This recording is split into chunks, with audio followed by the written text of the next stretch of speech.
សួស្តីអ្នកនរបាទនេះខ្ញុំធ្វើការមកលេងវគ្គ Backroom បាទមាននៅក្នុង Marketplace របស់ Minecraft បាទហើយយើងធ្វើការទស្សនាអស់នេះបាទចាក់យើងសភ័យមួយនេះមានឈ្មោះថា Backroom Add-on card បាទហើយសភ័យនេះនិយាយពី Backroom បាទយើងធ្វើការកាប់ឈើងអស់នេះបាទនេះទៅកាត់អូចេញមិនគោលនេះកើតពីគេមិនបោកហ្នឹងtrời mai nhập với mấy nha cọc với ngó mày ô có nghĩa bắn sạch trên thằng mày vậy môi ghé acid robis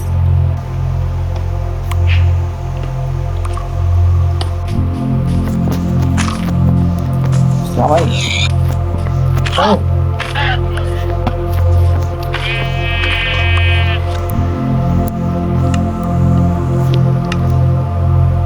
mình sạch đi lại play này nó lên bàn này ổn được bạn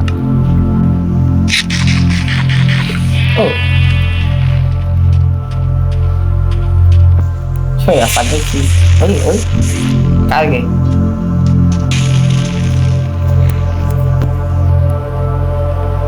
nè bạn trên thoại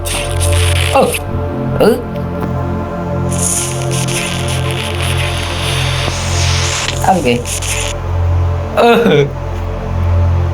chị chó bắt ní với nhung bị cái rung rồi ô nụ bây giờ ơi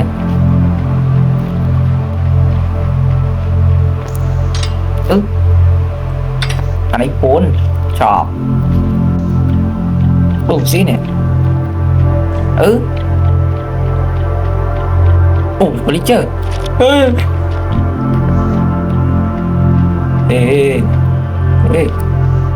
đi chơi đi cá đi kìa mày món vậy à có bị chơi tự ra chui thích giá về gì nè nè mình bỏ thì thôi cho bé rố mà bao ăn thế bảo vậy lọc tay ấy da trên cái ô mà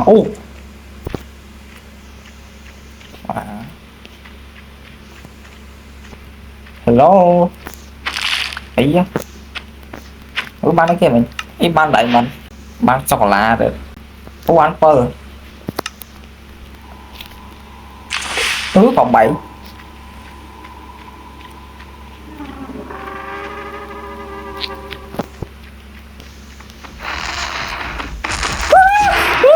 What the fuck? What the fuck?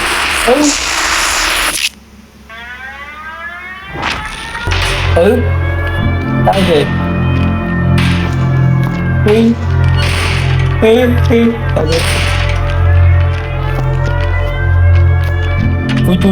Chui nào nè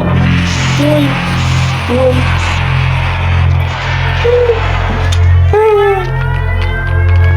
ơi mà phải à đây nó đây ơi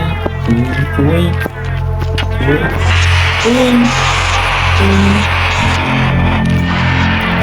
ngồi đấy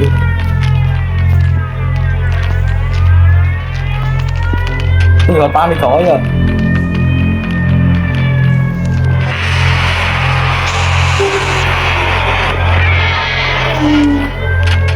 nè mà không mồ mà yes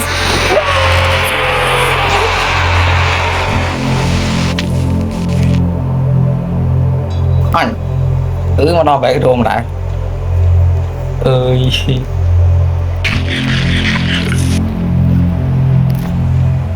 dạ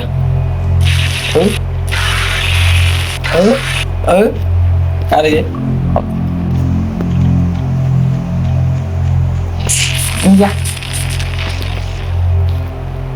trộn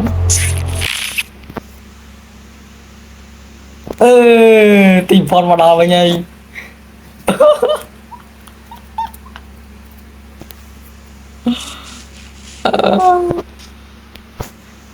phải này đó này bà nhìn lên nhưng thật ra tranh thì bà cái với nhà bảo